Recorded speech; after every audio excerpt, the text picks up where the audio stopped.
नमस्कार साथियों, मैं राजेंद्र कानूनगो स्टेट अपडेट में आपका स्वागत करता हूं। और हमारे चैनल पर आज डॉक्टर शिशिर उपाध्याय, वरिष्ठ पत्रकार और राजनीतिक विश्लेषक उपस्थित हैं, उनका मैं स्वागत करता हूं। जैसा आप जानते हैं, नई नई और तात्कालिक बातों पर हम चर्चा करते हैं। अभी हाल ही में कल भारतीय जनता पार्टी ने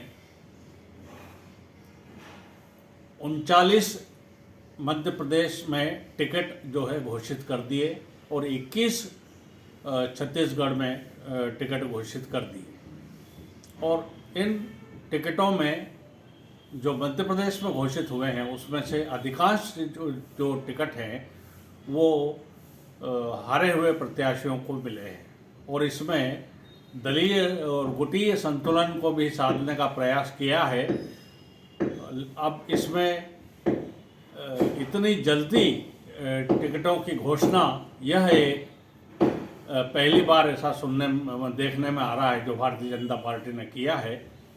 तो इसके क्या फ़ायदे हो सकते हैं, क्या नुकसान हो सकते हैं, कांग्रेस को इसका क्या फ़ायदा मिल सकता है, नुकसान क्या हो सकता है, इन सब बातों पर मैं डॉक्टर शिशिर उपाध्याय से जानना चाहता हूं कि वो अपने स्टेट अपडेट के हमारे दर्शकों को बताएं कि ये क्या है इसके पीछे। नमस्कार। ये चूँकि चौंकाने वाला निर्णय था भारतीय जनता पार्टी में। ये ऐसे निर्णय होते हैं, लेकिन टिकटों को 3 महीने पहले, अभी जिस तरीके से उन्होंने 18 तारीख को इसको घोषित किया है और पूरा 18 के बाद ये अगस्त है, फिर सितंबर है, अक्टूबर है, नवंबर के लास्ट में चुनाव की संभावनाएं हैं कि नवंबर के आखिरी तक चुनाव की मतदान होना है। तो ये 2.5-3 महीने पहले अचानक, सबसे पहले, चूँकि चौंकाने जनता के लिए तो चौंकाने वाला है ही, साथ में कांग्रेस के लिए जो मुख्य विपक्षी दल है, ऐसा माना जाता था कि छोटी जो राजनीतिक दल हैं जिनको बहुत कसरत नहीं करना होती है, आम आदमी पार्टी, सपा, बसपा, ये अपने प्रत्याशी पहले ही घोषित कर देती हैं।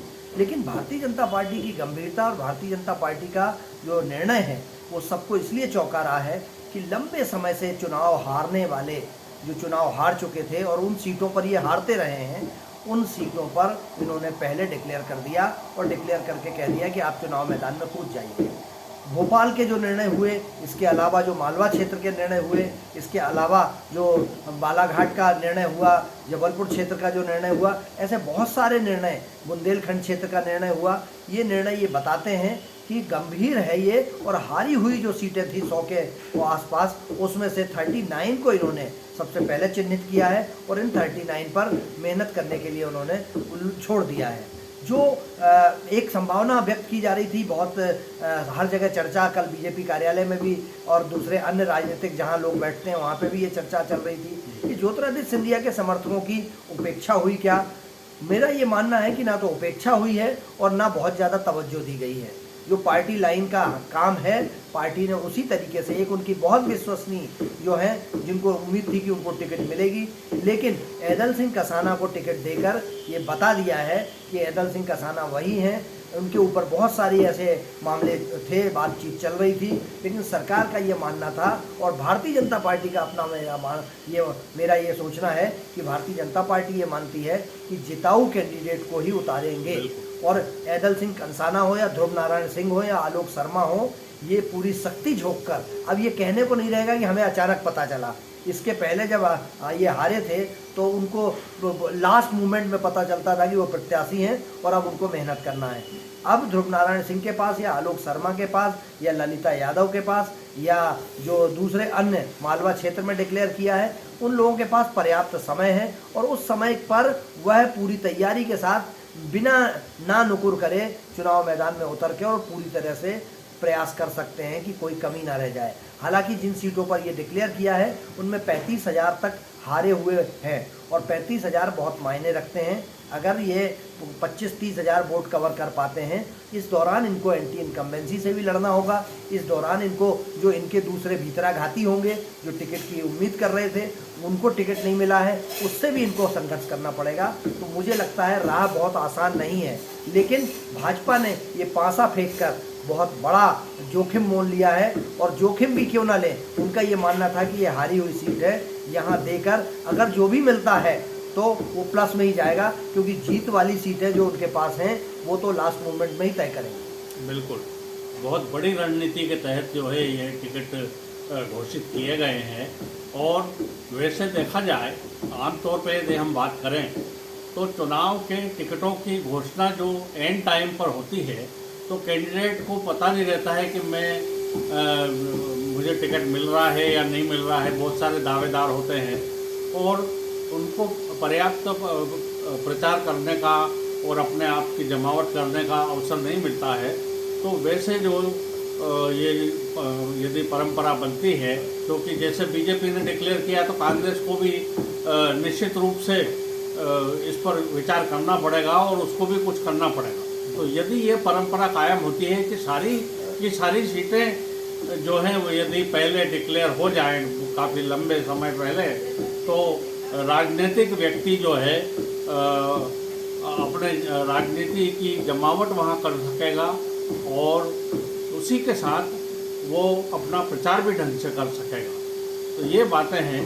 इसमें यदि हम देखें तो जैसा कि आपने बताया कि गुटीय संतुलन और ज्योतिरादित्य सिंधिया वाली और ये बात की है आपने, तो ये काफ़ी हद तक सही नज़र आती है। लेकिन आपको हमको ये देखना है कि क्या इन पूर्व से घोषित 39 सीटों पर जो उम्मीदवार हैं वो उम्मीदवार अपनी जीत सुनिश्चित कर पाएंगे? क्या ऐसी स्थिति निर्मित हो पाएगी क्या?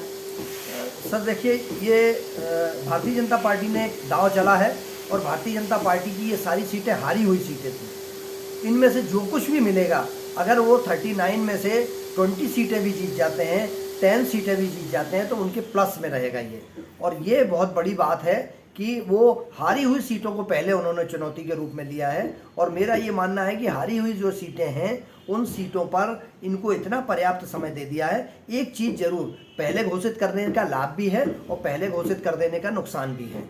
अब जो इनके एंटी लोग थे, जो टिकट की अपेक्षा कर रहे थे, ललिता यादव को अपनी वहाँ के भीतरा घातियों से 3 महीने पर्याप्त होता है, कोई गलती ना हो जाए 3 महीने में ध्रुव नारायण सिंह जी से या आलोक शर्मा जी से। आलोक शर्मा जी महापौर रहे हैं, मुख्यमंत्री जी के बहुत निकट हैं। चूँकि कहा यह जाता है कि इनको टिकट देकर फुल फ्रीडम देकर मैदान में उतारा गया है, लेकिन इस दौरान बहुत सारे समीकरण बनते बिगड़ते हैं, बहुत सारी चीज़ें हैं। अभी 3 महीने का समय 90 दिन होते हैं और 90 दिन में इतना पर्याप्त होता है कि कोई ना कोई गलती, तो इसको सावधानी रखना पड़ेगी कि कोई गलती इनसे ना हो जाए। बिल्कुल सावधानी के साथ यदि ये अपना राजनीति की जमावट करते हैं और प्रचार करते हैं तो निश्चित रूप से ये कैंडिडेट जो है वो जीत हासिल करके और भारतीय जनता पार्टी की सरकार बनाने में अपना महत्वपूर्ण योगदान प्रदान करेंगे। इसी के साथ ये चर्चा यहीं समाप्त करते हैं और डॉक्टर शिशिर उपाध्याय का मैं धन्यवाद अदा करता हूं। और यदि आपको ये चर्चा अच्छी लगी हो तो कृपया इसे लाइक करें, शेयर करें और सब्सक्राइब करें। तो मुझे दें आज्ञा। नमस्कार।